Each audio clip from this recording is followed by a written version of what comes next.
Picture with Uwama. Ang ganda po ng kuha.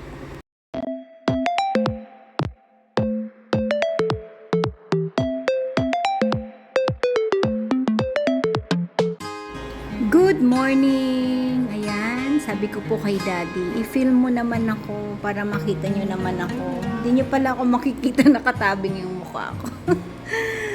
May nilalagay po kasi, di ba, akong sa mukha. Tapos hindi siya pwede mainitan. Oh. Eh di, paano po yan?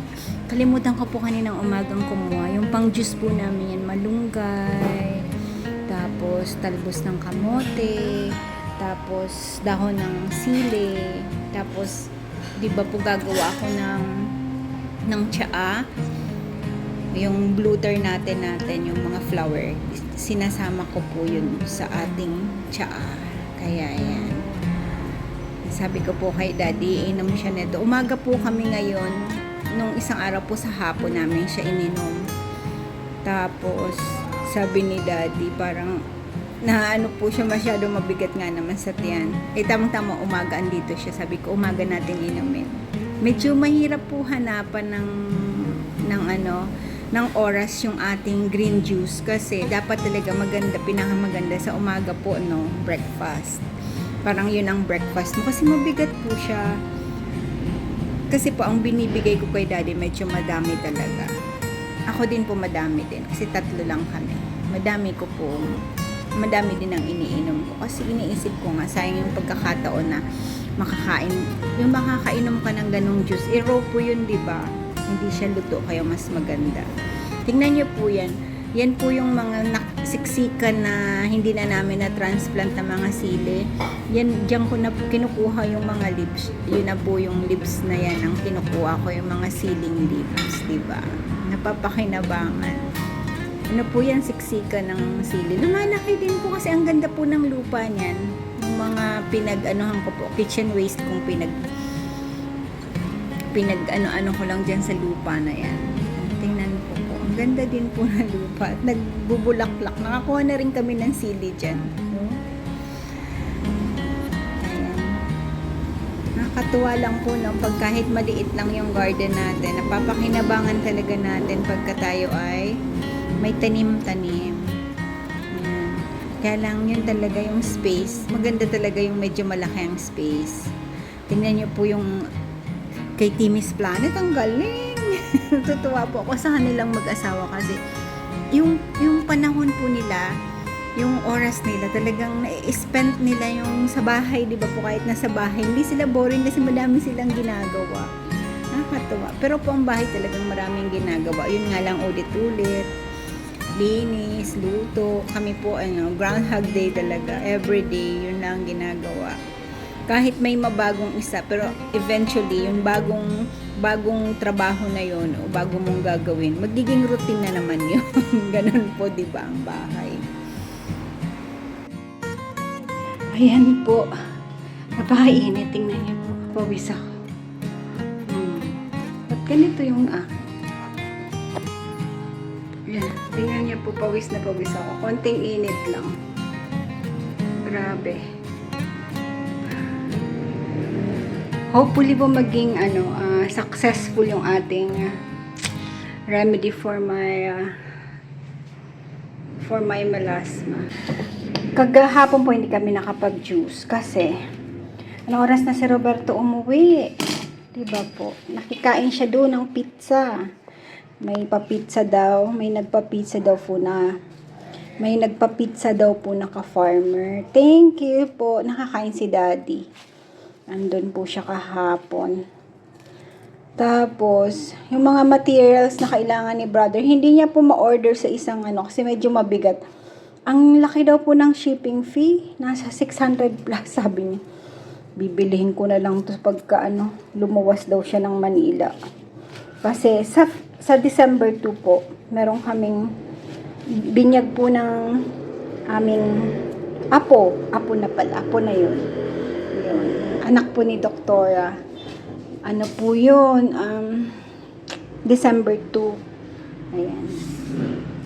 Di naman po ata urgent yung ginagawa kayo, brother. Kaya sabi, ang mahal naman ng shipping fee, di ba? Ayan po. Tayo mag-juice. Ito po yung aking naka-frozen na leaves ng tawag dito saluyot. Ayan. Tapos ito po naka-frozen din. Nilagyan ko lang dyan para hindi ko hindi mahirap balatan. Kasi ito po naka-ref lang. Ayan. Nag-iisang apple na lang. 3 lang po yung binili ko. Kasi nga, matagal na hindi nag-juice. Kailangan po yung lasa, yung panlasa medyo masarap ngayon para maengganyo ulit. Thank you, Lord. Nagpapasalamat po ako at kami nakapag-juice today. Ayan. Dan, si Mama po nahihiga. Sabi niya magpapahinga. Supposedly po kami ay mag-SM today kasama yung mga bata. Bukas na lang daw po. Kasi aalis din si Sis para makasama pa niya ngayon yung mga budingding. Kasi po, syempre ilang days niya daw kung hindi makikita yung mga bata. So tomorrow kami mag-SM. Kasama yung 2 bulinggit. Except Nene, si Neo, si Bududoy, kasi maliit pa po. Ang kasama po namin tomorrow is si Owen tsaka si Chi. Yan. Tapos alam niyo po to, yan. Eh di ba ano to, may banana, saging, banana saging, may saging, may apple, tapos yung ating gulay. Tapos may honey po yan, oh, 'di ba? After po yan, lalagyan tira. Ayan. Parang must. Tinatyaga ako ngayon kasi lumalala. Kasi 'di ba po nag-beach kami nung uwian nung eh, alam nga naman po dahil sa kanya, hindi na ako mag-enjoy, diba? Naisip ko po matatapos din to. Kasi siguro talaga pong hormonal imbalance. Kasi talagang, syempre, sabi ko nga sa inyo, menopausal, tas hindi pa po ako nanganak. Ganyan ko lang po, mamaya tatanggalin ko din yan. Parang mask lang. Yan, medyo hindi naman sobrang diin. Medyo i-ano-ano naman natin na makapenetrate siya sa loob. Yan.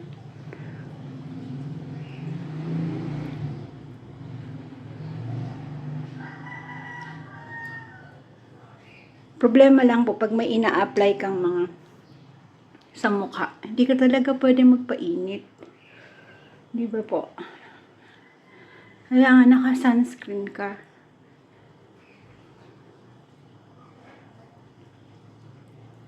Pero kahit naka-sunscreen ka, pag sobrang init, hindi talaga kaya. Mataas po ang UV rays ng Pilipinas kasi tropical country tayo. Kaya yung mga sensitive ang balat sa UV, ako po mukhang super sensitive kasi pati eyes ko meron eh. Pati mata, di ba nagkakatarak agad ako. Pero isa lang po to. Ito daw po. Sabi nung isa meron din daw. Pero nung tiningnan, parang baka hindi manipis pa, hindi pa kailangan ng surgery. Medyo naguluhan pa ako sa diagnosis kasi ilang doktor ang tumingin. Di lalo ako nagulo. Kaya minsan, maganda din isa lang. Iba-ibang opinion, di ba? Tayo po ay tortang talong. Up to now po kasi meron kaming mga leftover na ulam. Sabi ko kay Mama, ito na lang ang aming idadagdag sa ulam namin kasi andyan pa po yung paksiw na tawilis, yung piniritong bangus na paksiw, tapos may part pa nung pork chop. Sabi ko, OMG. Kaya minsan po mahirap din mag-ubos. Ang hirap po talaga. Sabi ko kay Mama, nakita ko tong talong. Sabi ko, we do the torta na lang. Kasi kailan ko pa po ito binili, diba? Sabi niya, sige. Magpapahinga po. Sa tingin ko masama ang pakiramdam. Tapos sabi po pala sa akin ni brother kahapon. Kasi andito sila, diba? Andito po yung 2 bata. Sabi niya po sa akin, alam mo ba yung nangyayari ngayon sa China? Sabi niya, ang dami na namang pneumonia. Parang may sinisekreto na naman daw ang China. Sabi ko. Tapos, chinek ko po ngayon sa news. Mga bata po, maraming mga, pulmonya. Pero, di ba po tayo dinaanan din dito sa Pilipinas eh. Bata, matanda, tayo naman lahat ano, yung ano. Sa bagay, dito po sa bahay na to, hindi pa dumaan yun, pero kina brother dumaan. Si Chichi po daw ngayon, naka-antibiotic kasi, parang yung ubo niya, sumampaw-sapaw na yung virus. Kasi nga po sa school, di ba, limbawa, yung isang bata, itong virus, yung strain na ganyan. Tapos, ako ibang strain naman, si Chichi, oh. Tapos, parang nagpapalitan lang, parang it's going around lang sa buong classroom. Kaya dapat po sana niyan, pagka merong ubot sipon, huwag mo nang pumasok, no? Pero, di naman tayo, ano. Hindi ko po alam kung anong maganda. Basta, hawa-hawa po talaga eh. Talaga siya.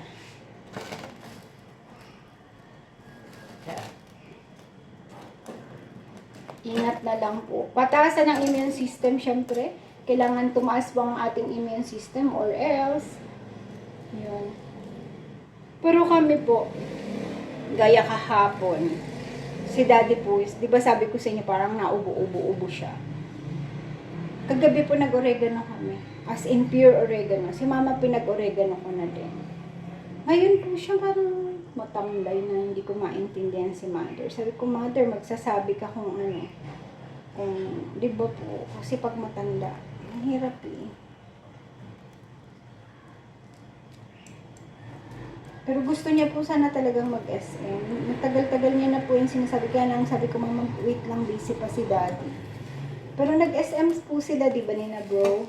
Nagpa-picture sila. Ang ganda po ng picture nila. I-share ko po sa inyo. Pero na-share na po siguro ni Kabebe. Ang ganda po ng kinalabasan ng picture. Ang cute ni Neo. Nakakatuwa po. Bungis-ngis. Ang cute. Ang cute ng kuha niya. Yung dalawa daw po, ayaw umano, ayaw umiti. Pero ang ganda din. Si Chichi ang ganda po ng mukha.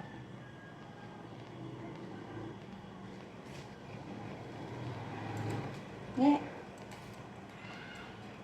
Medyo tutong-tutong na. Susunog-sunugin natin. Medyo malaki po kasi ito eh.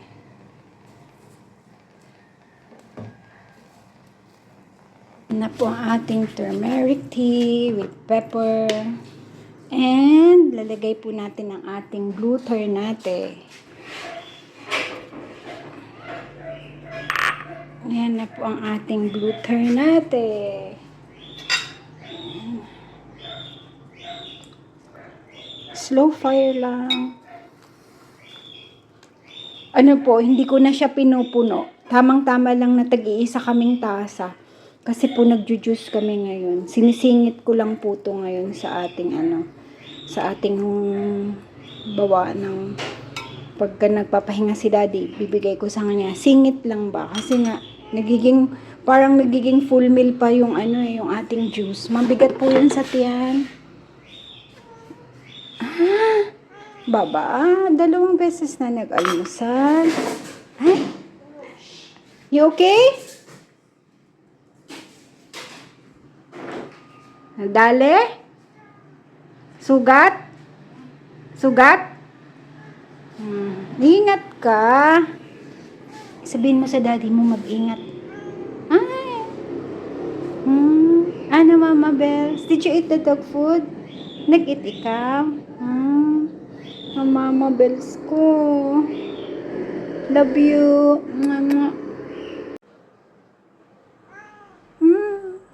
Iyak ng iyak. Kanina pa po. Parang ginugutom. Ano? Tingnan mo po kompleto ang barkada. Kung nasaan ang nanay, andun sila lahat. Tingnan niya po. Kompletong barkada, oh. Oh, di ba po madadagdag, muntik pa pong madagdagan ng isa. May nakita si mamang isang maliit. Siguro po may-ari umuwi dun sa may-ari. Sabi na ko meron na namang isa. Yung isang araw po meron din. OMG, di ba? Ay, wag na. Tama na kami. Full house na kami. Ha? Ay, magagalit si Uwama. Magagalit.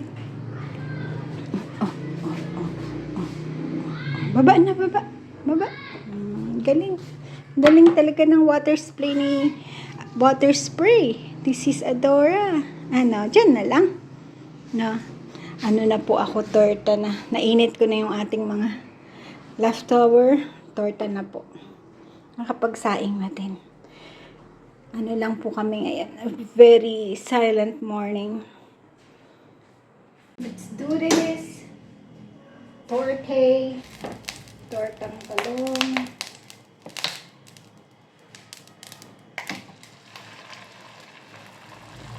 Oops. Yumuko naman ang aking bebe. Yumuyo ko. Nagbabaw po sa inyong ang aking cellphone.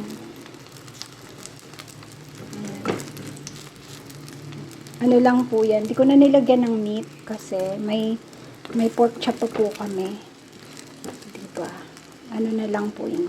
Sibuyas tsaka dahon ng sibuyas. And egg. Bibigay ko na po itong cellphone kay daddy kasi mag-e-edit. Magkita-kita po tayo mamaya pagkakain na. Ayan, kain po tayo. Ayan na po yung ating torta. Ayan. Tapos ayan pa po yung mga leftover namin. Ayan. Kain po tayo. Never give up on something you really want.